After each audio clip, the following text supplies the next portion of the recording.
Hello students, welcome back to IGNOU study at home. इस video में हम ACC01 बाल देखभाल सेवाओं का संगठन का जो आपका दिसंबर 2023 का जो प्रश्न पत्र है उसके आंसर हम इस वीडियो में देखेंगे। यहाँ पे मैंने 4 प्रश्न है, इनके आंसर आप लोगों के साथ शेयर कर दिए थे।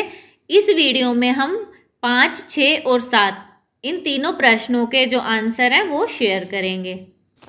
तो यहाँ पे हमारा जो 5वां प्रश्न है उसका पहला प्रश्न है कि वृद्धि अनुवीक्षण करना क्यों आवश्यक है और वृद्धि अनुवीक्षण के लिए जो वृद्धि चार्ट है वो किस तरह से यूज किया जा सकता है। तो पहले हम वृद्धि अनुवीक्षण के बारे में लिख देंगे और फिर उसके बाद जो वृद्धि चार्ट होता है ना उसे किस तरह से यूज करना होता है हमें वो लिखना है। तो सबसे पहले वृद्धि अनुवीक्षण का मतलब समझेंगे। अभी वृद्धि का मतलब क्या है? वृद्धि का मतलब हो गया बढ़ना, अनुवीक्षण का मतलब हो गया अनुवीक्षण यानी उसके ऊपर नजर रखना। यानी वृद्धि अनुवीक्षण में अनुवीक्षण का आशय किसी भी चीज पर नियमित रूप से निगरानी रखना और इसी के आधार पर एक निर्धारित समय के दौरान भार में परिवर्तन पर जो निगरानी रखी जाती है वही वृद्धि अनुवीक्षण कहलाता है। समन्वित बाल विकास सेवाओं के अंतर्गत वृद्धि अनुवीक्षण की परिभाषा निम्नलिखित है। वृद्धि अनुवीक्षण वृद्धि का नियमित रूप से मापन है। यानी वृद्धि अनुवीक्षण क्या है? वृद्धि का नियमित रूप से हम वृद्धि को जो मापते हैं वो, जिससे माता अपने बच्चे में वृद्धि के होने या ना होने का पता लगा सकती है कि भाई वृद्धि हो रही है या नहीं हो रही, तथा बच्चे की नियमित वृद्धि को बनाए रखने और बच्चे को स्वस्थ रखने के लिए उचित तथा व्यवहारिक निर्देश और सलाह प्राप्त कर सकती है। तो ये वृद्धि अनुवीक्षण हो गया। अभी ये क्यों जरूरी है वृद्धि अनुवीक्षण, उसके बारे में थोड़ा सा देखेंगे। अधिकांश विकासशील देशों में बच्चे कुपोषण से ग्रसित होते हैं जिनका संबंध निर्धनता और बार बार होने वाले संक्रमण, वो संक्रमण कौन से, जैसे अतिसार हो गया, खसरा हो गया, या फिर जो भी संक्रमण से रिलेटेड जो रोग होते हैं ना उस कारण बच्चों में कुपोषण हो जाता है। कुपोषण में बच्चे के वजन में कमी आ जाती है या फिर वृद्धि अवरोधन, यानी क्या, वृद्धि रुक जाती है, वजन में कमी आ जाती है या वजन में वृद्धि होती ही नहीं है। अतः वृद्धि अनुवीक्षण करेंगे ना तो उससे वृद्धि अवरोधन का पता शुरू में ही पता लग जाता है, तो इसलिए इसकी आवश्यकता है। वृद्धि अनुवीक्षण का उद्देश्य ऐसे बच्चों की पहचान करना है जिनमें संक्रमण या फिर रोग अधिक होते हैं या फिर बार बार होने की संभावना होती है। अपर्याप्त वृद्धि का प्रारंभिक लक्षण देखते ही उचित कार्यवाही करना वृद्धि अनुवीक्षण का दूसरा उद्देश्य है।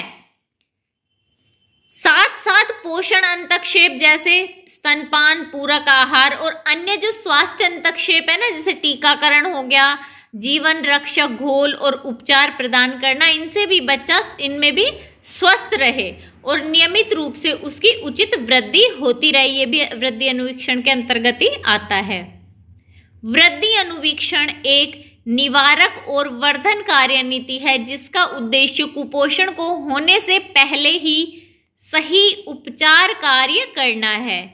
इसके द्वारा वृद्धि पर निगरानी रखकर हम माँओं में वृद्धि की अनिवार्यता व इसके बारे में जागृति फैला सकते हैं।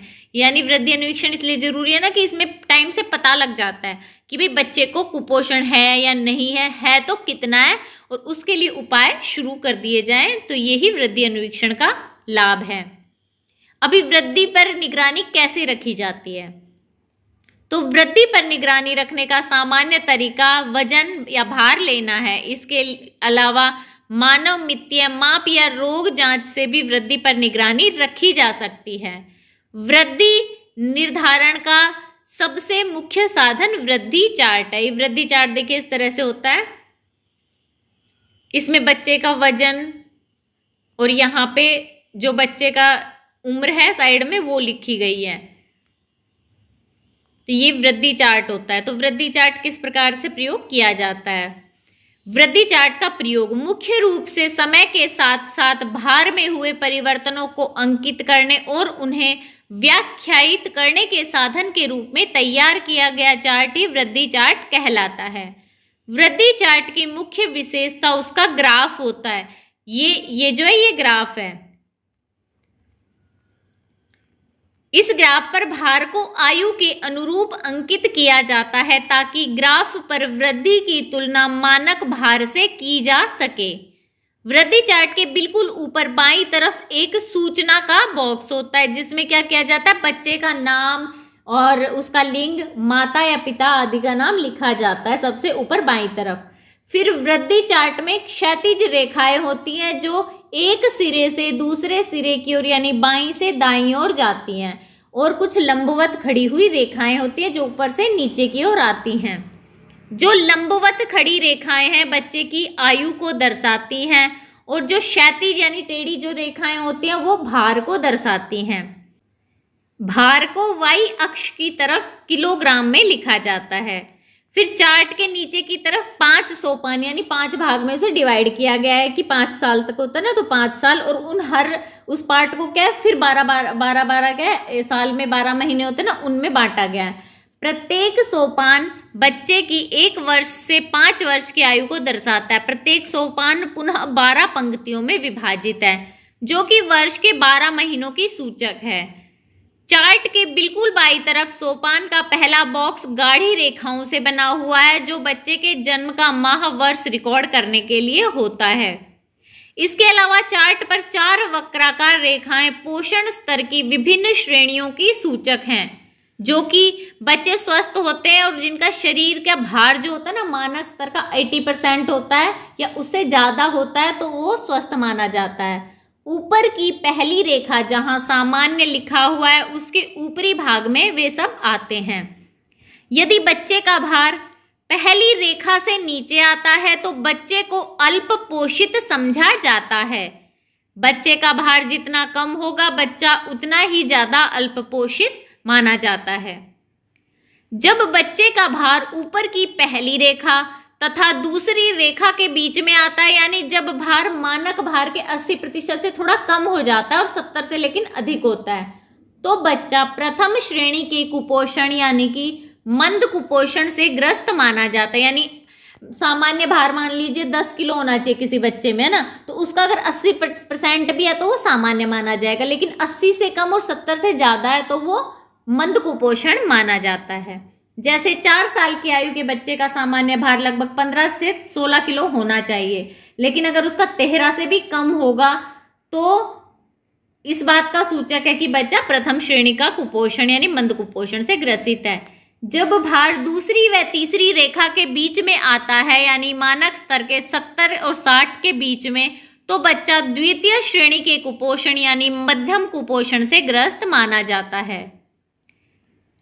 इसके बाद जब बच्चे का भार तीसरी या चौथी रेखा के बीच हो यानी 50 और 60 के बीच में ही अगर उसका % के बीच में वजन हो तो बच्चा कम गंभीर कुपोषण या तृतीय श्रेणी के कुपोषण से ग्रसित माना जाता है।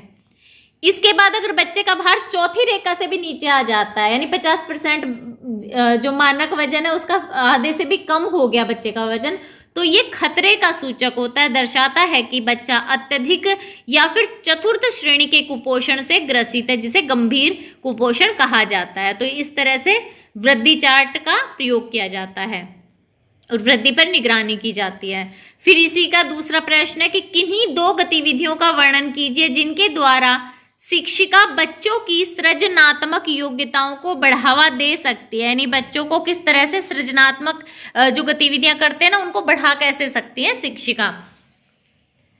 प्रत्येक बच्चे में सृजन क्षमता जन्मजात होती है। छोटे बच्चों के खेलों में यह जो सृजनात्मक शक्ति होती है स्पष्ट रूप से झलकती है। रचनात्मक कार्यों के द्वारा बच्चे सीखते हैं और उसी के बल पे वो आगे बढ़ते हैं। अतः हमें बच्चों को स्वयं से कुछ करने का अवसर देना चाहिए। आसपास की वस्तुओं का ज्ञान भी बच्चे अपनी खुद की ज्ञानेंद्रियों से प्राप्त करें।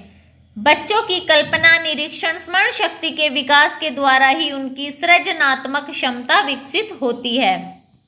सृजनात्मक क्षमता के विकास के द्वारा ही बच्चे भावी जीवन की तैयारी करते हैं। बच्चों की सृजनात्मक योग्यताओं को बढ़ावा देने के लिए शिक्षिका जो 2 गतिविधियां आयोजित कर सकते हैं उनमें से पहली है कि शिक्षिका बच्चों को अपनी पसंद का कोई भी चित्र बनागी और फिर खुद ही कलर भरने को देगी। यानी खुद बना के हम जैसे कई बार क्या करते हैं बच्चों को प्रिंटेड जो चित्र होते हैं ना, फल का होगा, सब्जियों का होगा, फूल का होगा, फिर वो देते हैं, फिर कहते हैं कि इसमें चित्र में रंग भरो। उसके बजाय क्या करेंगे, हम कागज दे देंगे और कलर दे देंगे, पेंसिल दे देंगे कि खुद चित्र बनाओ और फिर उसमें कलर करो, कि तुम जो तुम्हारी पसंद का फ्रूट है वो बनाओ। इस तरह से हम उनको बोल सकते हैं। जब बच्चे स्वयं अपनी रुचि से चित्र बनाएंगे तो उनकी सृजनात्मकता को बढ़ावा मिलेगा। चित्र बनाते समय उनके दिमाग में जो चित्र चल रहा होगा वे उसी कल्पनाशीलता को कागज पे उतारेंगे और स्वयं की सोच से चित्र बनाते हैं। उसमें अपनी मर्जी से रंग भी भरेंगे। तो बच्चा ऐसा करेंगे ना तो टेढ़ी मेढ़ी लाइनें भी बनाएंगे ना, अलग से ही आकृतियां बना देंगे। इसी से वे अपनी सृजनात्मकता को बढ़ाते हैं। बच्चे चाहे टेढ़ा मेढ़ा चित्र बनाए, कुछ भी रंग भरें, कलर, कागज, पेंसिल, कुछ भी कह रहे, उनको थोड़े टाइम के लिए टोकना नहीं है हमें, ताकि उनके अंदर आत्मविश्वास जो होता है ना वो बढ़े और सृजनात्मकता का विकास हो। दूसरी गतिविधि में बच्चों को गीली मिट्टी या फिर जो क्ले होती है ना वो देंगे और उनसे विभिन्न आकृतियां बनाने को कहेंगे। इससे भी जो शिक्षक है ना सृजनात्मक योग्यता को बढ़ा सकते हैं बच्चों में। शिक्षक बच्चों को क्ले देकर उनसे कहेंगे कि आप सभी अपनी मर्जी से इस क्ले से अपनी पसंदीदा आकृतियां बना सकते हैं। जब बच्चे अपनी पसंद से क्ले के द्वारा आकृतियां बनाएंगे तो कोई बच्चा क्या फूल बनाएगा, कोई बॉल बनाएगा, कोई फ्रूट बनाएगा, कोई घर बनाएगा, कोई चिड़िया बनाएगा। तो सब अपनी अपनी कल्पना शक्ति उसमें दर्शाएंगे। वो चाहे आकृतियां अच्छी बने या ना बने, कपड़ों या हाथ पे क्ले जैसे लग जाएगी ना तो भी हमें उनको टोकना नहीं है। उसके बजाय क्या करेंगे, हम बच्चों का आत्मविश्वास बढ़ाएंगे। अरे वाह, आपने इतना सुंदर फूल बनाया, अरे देखो इस बच्चे ने तो इतना सुंदर घर बना दिया, अरे वाह देखो देखो इसने इतना सुंदर पेंसिल बनाई, है ना। ऐसा करेंगे। इससे बच्चे की कल्पना शक्ति या सृजनात्मक योग्यताओं को बढ़ावा मिलेगा। प्रश्न संख्या 6 का पहला है कि किन्हीं 4 पहलुओं की व्याख्या कीजिए जिनका आप शाला पूर्वक केंद्र में भीतरी स्थान का मूल्यांकन करते समय ध्यान रखेंगे। यानी अगर भीतरी स्थान का जब मूल्यांकन करोगे तो कौन सी चीजें ध्यान रखनी है वो बताना है। 4 चीजें बतानी है। शाला पूर्व केंद्र में भीतरी स्थान का मूल्यांकन करते समय अनेक बातों को ध्यान में रखना आवश्यक होता है। केंद्र में भीतरी स्थान का मतलब क्या होता है, जैसे बैठने की जगह हो गई, सामान रखने की जगह हो गई, अंदर बच्चों के लिए जो होता है ना टिफिन वगैरह खाना वाना खाने के लिए अलग से जगह, छोटे बच्चों को सुलाने के लिए अलग जगह स्थान हो ना, वो चीजें भीतरी स्थान होता है। केंद्र में भीतरी स्थान का आशय बच्चों को बैठने के लिए और भीतरी खेलों के लिए स्थान की व्यवस्था करना। केंद्र में बाहरी और भीतरी स्थान के मूल्यांकन के समय हमें कुछ बातें ध्यान में रखनी होती हैं।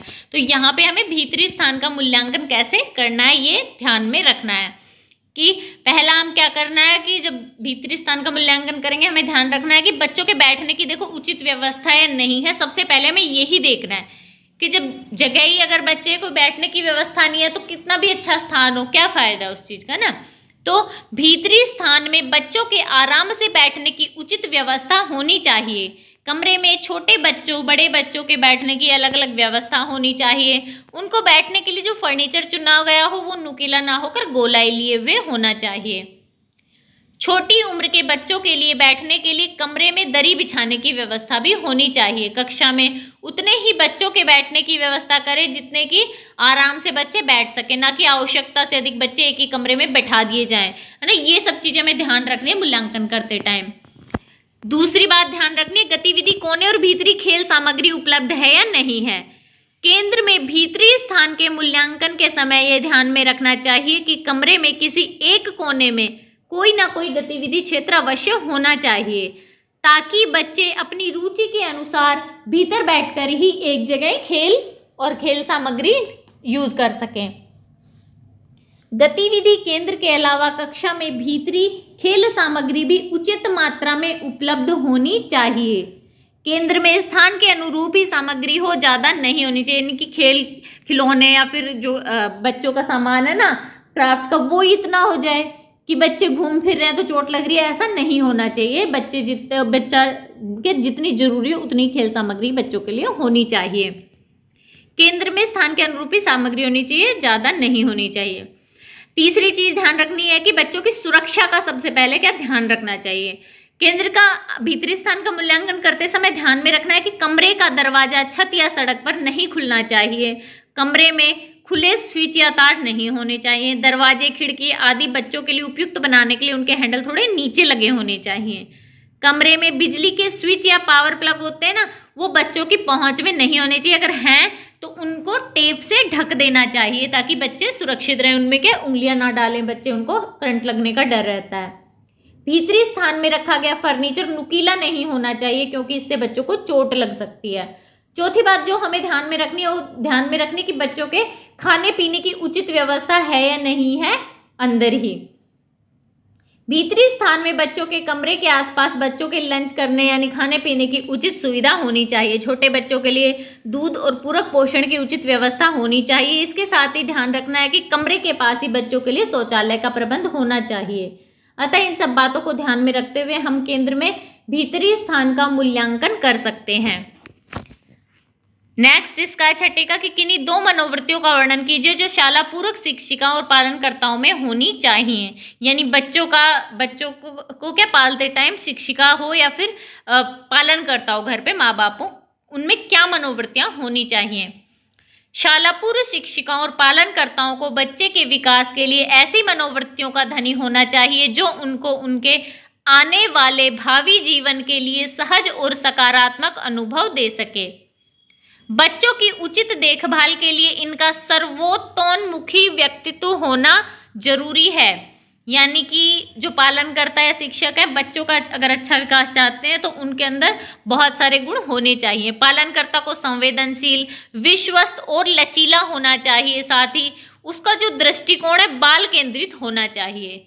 ऐसी मनोवृत्तियां किसी भी पालनकर्ता के लिए सहायक होंगी, जो कि हम यहाँ पे वर्णन कर रहे हैं कि भाई क्या क्या मनोवृत्तियां उनमें होनी चाहिए। तो यहाँ पे जो मनोवृत्तियां पालनकर्ता या शिक्षकों में होनी चाहिए वो है पहली संवेदनशीलता, यानी पालनकर्ता या फिर शिक्षक को वो संवेदनशील होना चाहिए। शाला पूर्व शिक्षकों और पालनकर्ताओं को संवेदनशील होना जरूरी है।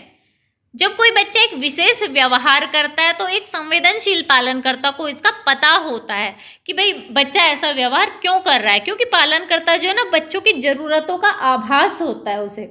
जैसे पालनकर्ता जान पाती है कि बालक चिड़चिड़ा है या फिर वो भूखा है या फिर उसे दर्द है, दर्द से परेशान है, उपेक्षित यानी उसे मतलब अच्छा महसूस नहीं हो रहा, अकेला फील कर रहा है, तो वे यह भी समझते हैं कि यदि एक 4 वर्षीय फुर्तीला बच्चा अचानक से बैठ गया तो इसका कोई ना कोई कारण अवश्य होगा। एक संवेदनशील पालनकर्ता यह जानती है कि प्रत्येक बच्चा दूसरे बच्चे से भिन्न है, हर एक का एक अलग ही व्यक्तित्व है और एक बच्चे की तुलना में जो दूसरा बच्चा है वो अलग होता है, तो उनकी तुलना नहीं करनी चाहिए। वह बच्चों को जैसे वे हैं उसी रूप में स्वीकार करती हैं, अतः सब पर समान ध्यान भी देती हैं। बच्चों के प्रति संवेदनशीलता पालनकर्ता को बच्चों की भावनाएं महसूस करने में और उनके दुख और खुशी में शामिल होने में मदद करती है। विकास जो बच्चों का उनमें व्यक्तिक भिन्नताओं के कारण भी प्रत्येक बच्चे का भिन्न भिन्न कौशल और गुण अलग अलग होते हैं। इसी कारण खेल क्रियाओं का सही व्यवस्था करना भी महत्वपूर्ण होता है और आदर्श रूप से जो पालनकर्ता होते हैं ना वो प्रत्येक बच्चे की योग्यता को ध्यान में रखते फिर उनके अनुकूल खेल क्रियाएं संगठित करवानी चाहिए। केंद्र में यदि बच्चे ज्यादा हों तो यह कार्य थोड़ा कठिन हो जाता है, फिर भी कल्पना और दूरदर्शिता के साथ पालनकर्ता प्रत्येक बच्चे की पसंद और आवश्यकता के अनुकूल खेल क्रियाओं का प्रबंध कर सकती है। दूसरा, पालनकर्ता में या फिर जो शिक्षिका है उनमें आत्मविश्वास होना जरूरी है। जो शिक्षक हैं उनमें और पालनकर्ताओं में आत्मविश्वास होना भी अत्यावश्यक होता है। उनमें आत्मविश्वासी होने के साथ साथ संकट की घड़ी में भी धैर्य नहीं खोना चाहिए। चिंता तनाव से मुक्त एक प्रसन्नचित्त पालनकर्ता ही बच्चों की ओर पूरा ध्यान दे पाती है और वह परिस्थिति के अनुसार सही निर्णय भी ले पाती है। होशियारी से कठिन स्थिति का सामना भी कर पाएंगी। एक विश्वस्त पालनकर्ता बच्चों के साथ प्रसन्नचित्त ढंग से अंतःक्रिया करती है और उनके साथ अत्यंत सहजता पूर्वक समय भी व्यतीत करती है। आत्मविश्वास के साथ परिस्थितियों का मुकाबला करने की पालनकर्ता की क्षमता और सुरक्षा की भावना उसके व्यवहार से भी झलकती है, जिसके कारण बच्चे उसके साथ रहते हुए अपने आसपास का क्या जो वातावरण है उसका अन्वेषण अच्छे से करते हैं। तो ये आत्मविश्वासी और संवेदनशीलता ये पालनकर्ता और जो शिक्षक हैं उनमें ये दो विशेषताएं मनोवृत्तियां होनी चाहिए। अभी प्रश्न संख्या 7 का पहला कि माता पिता के व्यवहार की विभिन्न शैलियों का वर्णन कीजिए। और जो प्रत्येक जो शैली है वो हर शैली क्या प्रभाव डालती है बच्चे के व्यक्तित्व पर, वो भी बताना है। बच्चों को अनुशासित करने के लिए माता पिता के व्यवहार के साथ उनके व्यवहार की जो शैलियां होती हैं वो भी बच्चे के व्यक्तित्व को प्रभावित करती हैं। कुछ माता पिता वात्सल्यपूर्ण एवं स्नेहमयी होते हैं तो कुछ द्वेषपूर्ण एवं स्नेह रहित होते हैं। वहीं कुछ माता पिता ऐसे भी होते हैं जो अपने व्यवहार के लिए तटस्थ होते हैं, यानी कुछ माता पिता नियमों के प्रति दृढ़ या सख्त होते हैं तो कुछ स्थिर होते हैं। प्रत्येक माता पिता के व्यवहार की शैलियां भी अलग अलग होती है, यानी जैसा व्यवहार करेंगे दूसरे माता पिता हो सकता है दूसरी तरह से व्यवहार कर रहे हो। तो माता पिता के व्यवहार की विभिन्न जो शैलियां हैं वो है कि सभी अभिभावक यानी कि माता पिता के व्यवहार की शैलियां उनके व्यक्तित्व के अनुरूप ही भिन्न भिन्न होती हैं और ये व्यवहार या शैलियां बच्चे के व्यवहार या उसके व्यक्तित्व को भी प्रभावित करती हैं जो उसके व्यवहार के द्वारा दर्शाई जाती हैं। माता पिता के व्यवहार की ये विभिन्न शैलियां जो हैं निम्नलिखित हैं, यानी जो माता पिता का व्यवहार है किस तरह का होता है। वो पहला, कुछ माता पिता का व्यवहार स्नेहपूर्ण एवं दृढ़ व्यवहार के होते हैं। कुछ माता पिता का अनमनीय और सख्त व्यवहार होता है। कुछ का अनुज्ञात्मक व्यवहार होता है, यानी वो आज्ञा किसी चीज के लिए देते रहते हैं कि बस यही करना है। और कुछ माता पिता का अवहेलनापूर्ण व्यवहार, यानी बच्चों की अवहेलना करते हैं। तो ये 4 शैलियां हैं। पहले, माता पिता का स्नेहपूर्ण एवं दृढ़ व्यवहार। इस व्यवहार के माता पिता बच्चों की भावनाओं के प्रति संवेदनशील होते हैं। वे बच्चों के प्रति सहानुभूति करुणा दर्शाते हैं और स्नेहपूर्ण या प्रीतिपूर्ण वात्सल्यपूर्ण होते हैं। ऐसे माता पिता बच्चों के प्रयासों व उपलब्धियों के प्रति भी सहायक होते हैं। इन माता पिताओं के अक्सर ये क्या है, बच्चों की प्रशंसा करते हैं, उनको तर्क वितर्क के लिए प्रेरित व प्रोत्साहित भी करते हैं। वे बच्चों के लिए कुछ साधारण नियम बनाते हैं, बच्चों को यह भी स्पष्ट कर देते हैं कि इन नियमों का क्या पालन करना है। वे बच्चों पर इन नियमों को थोपते नहीं है, यानी ऐसे नहीं कहते कि करना है तो करना है, यूं बताते हैं कि करना है तो क्यों करना है ना। वे इन नियमों का पालन ना करने के परिणामों से भी बच्चों को अवगत कराते हैं ताकि बच्चों को नियमों के पालन का कारण समझ में आ सके। माता पिता द्वारा अपनाई गई यह शैली बच्चों में माता पिता के प्रति विश्वास को बढ़ावा देती है और बच्चों में स्वाधीनता एवं आत्मनिर्भरता को बढ़ाती है। दूसरी शैली है माता पिता का अनमनीय व सख्त व्यवहार। ऐसे माता पिता अपने आप को प्राधिकारी मानते हैं, ज्यादातर शक्ति केंद्रित तरीके का इस्तेमाल करते हैं, यानी बच्चों पे गुस्सा करते रहते हैं, तर्क का बहुत कम इस्तेमाल करते हैं। वे ऐसे माता पिता कुछ नियम स्थापित कर देते हैं और सोचते हैं कि बच्चों को इनका पालन करना ही करना है और बिना किसी विरोध के। वे बच्चों को अपने ढंग से व्यवहार करने, सोचने यानी अपना परिप्रेक्ष्य, अपना मत रखने के लिए प्रोत्साहित बिल्कुल नहीं करते। वे आज्ञाकारी व्यवहार को मान्यता देते हैं।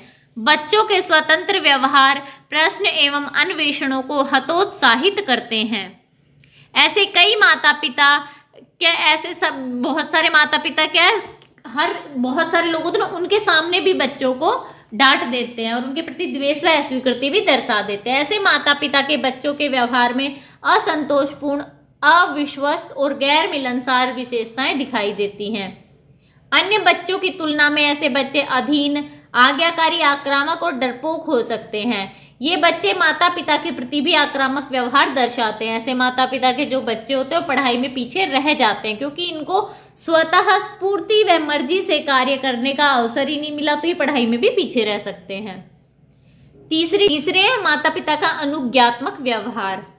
ऐसे व्यवहार वाले माता पिता बच्चों के लिए अनुशासन के प्रति स्थिर होते हैं। वे बच्चों को बच्चे जैसा ही चाहते हैं और उनको वैसा करने की पूर्ण स्वतंत्रता दे देते हैं कि भाई बच्चे हैं, बचपना है, बचपने में ऐसा ही होता है। उनके लिए वे अपनी जिम्मेदारी नहीं मानते। ऐसे व्यवहार शैली के माता पिता के बच्चे कम विचारशील, कम समझदार व कम आत्मनिर्भर होते हैं। अतः ये बच्चे जिम्मेदारी लेना भी पसंद नहीं करते। जैसे सीखेंगे ना माँ बाप ने नहीं ली बच्चे की जिम्मेदारी, तो बच्चे भी ऐसा ही बन जाते हैं। और हम उम्र बच्चों के साथ भी इनका व्यवहार अच्छा, विकसित व विचारशील नहीं होता है। चूंकि माता पिता बच्चों के आक्रामक व्यवहार को नियंत्रित करने का प्रयास नहीं करते हैं, अतः ऐसे बच्चे उच्च स्तर का आक्रामक व्यवहार प्रदर्शित करते हैं। अतः अनुज्ञात्मक व्यवहार बच्चों के विकास में बाधा डालता है। एक होते हैं माता पिता अवहेलनापूर्ण व्यवहार वाले माता पिता होते हैं ना, वो ऐसे व्यवहार के माता पिता अपने बच्चों की अवहेलना यानी अनदेखी करते हैं। वे अपने बच्चों के प्रति कुछ ज्यादा रुचि नहीं रखते हैं, अतः उनका ध्यान भी कम ही रखते हैं। ऐसे माता पिता बच्चों के प्रति ज्यादा स्नेह वात्सल्य भी प्रदर्शित नहीं करते हैं। बच्चों के प्रति वे तटस्थ होते हैं, यानी माता पिता एक तरह से अपने व्यवहार के द्वारा बच्चे की क्या उपेक्षा कर देते हैं। यानी बच्चे को ऐसे फील नहीं होता कि मतलब मेरे बारे में भी कोई सोच रहा है या देख रहा है मुझे। जो माता पिता ऐसा व्यवहार प्रदर्शित करते हैं उनके बच्चे पर इस व्यवहार के नकारात्मक प्रभाव भी पड़ते हैं। ऐसे बच्चों में नेतृत्व करना, सामाजिक कौशलों का अभाव रहता है। ऐसे बच्चों के अपने हम उम्र के जो बच्चे होते हैं उनके साथ बचपन व वयस्क अवस्था में संबंध तनावपूर्ण होते हैं। इनका व्यवहार असामाजिक हो जाता है। इनमें जो उपलब्धियां होती है वो प्राप्त करने के लिए और उसके लिए प्रयत्न करने का भी अभिप्रेरण, यानी उनमें वो इच्छा नहीं होती है। इस प्रकार माता पिता के व्यवहार की विभिन्न शैलियां बच्चों के व्यक्तित्व पर अलग अलग प्रभाव डालती हैं। यहाँ पे लास्ट प्रश्न आता है, इसमें पूछा जाता है कि आपके अनुसार पालन पोषण की सबसे उपयुक्त शैली कौन सी है और कारण भी बताना है। तो कारण में आपके थोड़ा इसे एक्सप्लेन करके लिख दीजिएगा। बड़ा है तो, और छोटा जैसे 4 नंबर का ही पूछा गया तो छोटा सा लिखना है आपको कि बच्चों के पालन पोषण और उनको अनुशासित करने की अनेक शैलियाँ माता पिता के द्वारा अपनाई जाती है। जैसे हमने वो 4 शैलियाँ पढ़ी है ना पीछे की, माता पिता किस तरह से व्यवहार करते हैं। और जो बच्चों के पालन पोषण के तरीके हैं वो भी कई तरीके माता पिता फिर उन शैलियों के अनुरूप ही अपनाते हैं। तो किस तरह से क्या बच्चे उससे क्या करते हैं, माता पिता अनुशासित करने के लिए करते हैं ये सब। जैसे माता पिता का स्नेहपूर्ण दृढ़पूर्ण व्यवहार, माता पिता का अनमनीय सख्त व्यवहार, अनुज्ञात्मक और अवहेलनापूर्ण व्यवहार, इस तरह के व्यवहार माता पिता बच्चों के साथ अपनाते हैं। इन सभी शैलियों में से माता पिता की स्नेह केंद्रित शैली सबसे ज़्यादा उपयुक्त मानी जा सकती है। यानी जो पहली शैली होती है ना स्नेहपूर्ण एवं दृढ़ व्यवहार वाली, ये वाली इनमें सबसे ज़्यादा उपयुक्त मानी जा सकती है। यानी माता पिता का स्नेहपूर्ण एवं दृढ़ व्यवहार बच्चे के लिए सबसे अच्छा है। अब क्यों है ये भी हमें लिखना है, क्योंकि ऐसे माता पिता अनुशासन के मामले में दृढ़ होते हैं पर बच्चे के प्रति भी वे स्नेहपूर्ण व धैर्यपूर्ण होते हैं। यानी वे बच्चों को अपमानित नहीं करते हैं, उसके बजाय उसका मजाक भी नहीं उड़ाते और सबको मतलब ऐसे सबके सामने कुछ नहीं कहते, बल्कि उसे समझाते हैं ढंग से। उनको समझाते हैं कि भाई उसका एक निश्चित जो व्यवहार है, तुम इस तरह से व्यवहार कर रहे हो तो क्यों कर रहे हो, क्यों ये काम सही नहीं है, आप ये जो गलत काम कर रहे हो ये क्यों सही नहीं है, इस तरह से बच्चों को समझाते हैं। वे बच्चे की आलोचना तो करते हैं परंतु उसे ये नहीं कहते कि तुम गंदी लड़की हो ना, तुमने ये कर दिया, तुम बहुत खराब हो, ऐसे नहीं कहते, बल्कि ये कहते कि तुमने जो काम किया वो गलत था। तो माता पिता के व्यवहार की शैली का यह तरीका स्नेह केंद्रित अनुशासित तरीका है जो बच्चों के समाजीकरण में अत्यंत प्रभावशाली माना जाता है, जो बच्चे के सकारात्मक विकास को बढ़ावा देने में मुख्य भूमिका निभाता है। तो यहाँ पे जो ACC 01 का जो दिसंबर 2023 का जो क्वेश्चन पेपर था उसके सारे आंसर हमने देख लिए हैं। आई होप ये वीडियो आपको लिए यूजफुल रहा होगा। अगर वीडियो अच्छा लगा हो तो चैनल को सब्सक्राइब, वीडियो को लाइक जरूर कीजिएगा। मिलते हैं अगले वीडियो में कुछ नई इन्फॉर्मेशन के साथ।